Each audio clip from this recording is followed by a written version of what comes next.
नाहर के सामने सोनी की सच्चाई आई। तभी नाहर का गुस्सा 7वें आसमान पर पहुंच गया। ऐसे में रूही के साथ मिलकर नाहर ने सोनी को सबक सिखाया और दादी को भी उसकी जगह दिखा दी।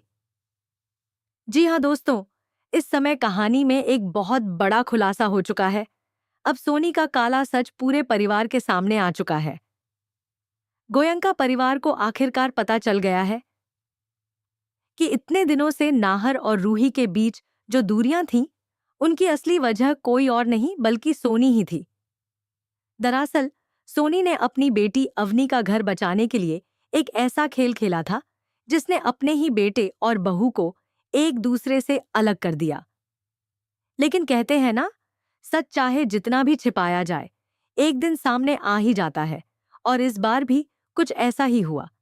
खाटू श्याम बाबा की कृपा से अब किस्मत का पहिया घूमने लगा है और रूही और नाहर की जिंदगी में सच्चाई धीरे धीरे सामने आने लगी है। कहानी में सबसे बड़ा मोड़ तब आता है जब नाहर के हाथ अचानक कुछ पुराने कागज लगते हैं।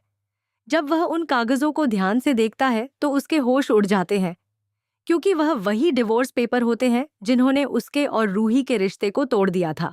लेकिन सबसे चौंकाने वाली बात यह होती है कि ये पेपर सोनी के पास से मिलते हैं। जैसे ही नाहर वह कागज देखता है, उसका शक और गहरा हो जाता है।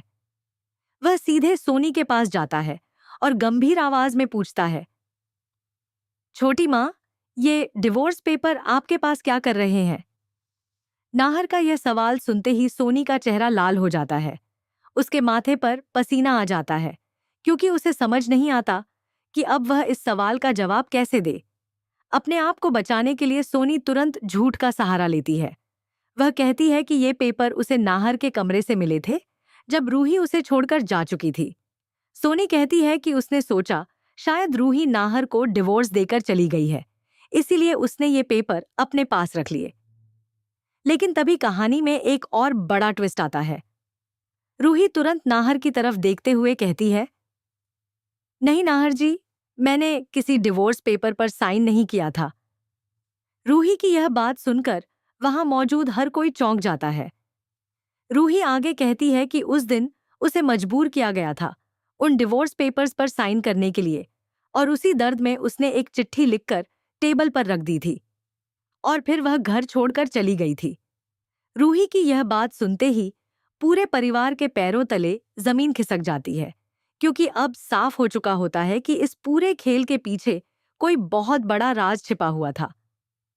नाहर भी अब पूरी तरह समझने लगता है कि इतने दिनों से जो कुछ हुआ वह सिर्फ एक गलतफहमी नहीं थी, बल्कि किसी की सोची समझी साजिश थी। नाहर की नजरें अब सोनी पर टिक जाती हैं। उसके मन में अब सिर्फ एक ही सवाल है, क्या सच में सोनी ने यह सब किया था? सोनी की हालत अब खराब होने लगती है, क्योंकि सच ज्यादा देर तक छिप नहीं सकता। पूरा परिवार अब सोनी की तरफ देख रहा होता है और हर किसी के मन में यही सवाल होता है कि आखिर उस दिन सच में क्या हुआ था। दोस्तों, कहानी अब बहुत ही दिलचस्प मोड़ पर पहुंच चुकी है, क्योंकि अब सवाल यह है कि क्या सोनी अपना सच कबूल करेगी? क्या वह नाहर और रूही से अपनी गलती की माफी मांगेगी? और सबसे बड़ा सवाल, क्या इतने बड़े धोखे के बाद भी नाहर और रूही फिर से एक हो पाएंगे? लेकिन इतना जरूर कहा जा रहा है कि खाटू श्याम बाबा की कृपा से अब नाहर और रूही की जिंदगी में खुशियों के रंग वापस आने वाले हैं। अगर आप भी चाहते हैं कि रूही और नाहर हमेशा एक साथ रहें, तो कमेंट में जरूर लिखिए, I support Ruhi and Nahar.